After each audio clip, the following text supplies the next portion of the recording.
In the early 1920s, before we had an FBI, we had a BI, a Bureau of Investigation.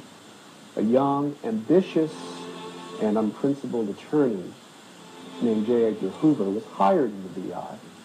One of his first assignments was to explore how to destroy the mass movement, revolutionary Pan-Africanist movement led by Marcus Garvey. Jay-Edgar-Hoover learned the tactics of disruption, of surveillance, of the use of the law, and the breaking of the law to destroy a legitimate social protest movement.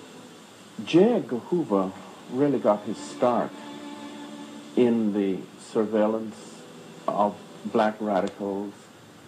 Hoover was the point man for monitoring and amassing an enormous file system.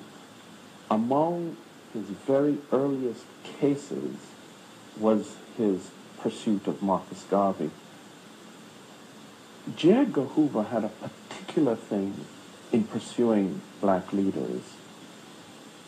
It's partly psychological, it's partly social.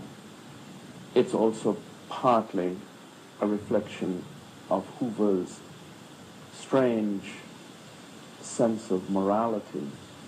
He felt that blacks had to be kept in check because if they weren't, they could contribute to the destabilizing of American morality.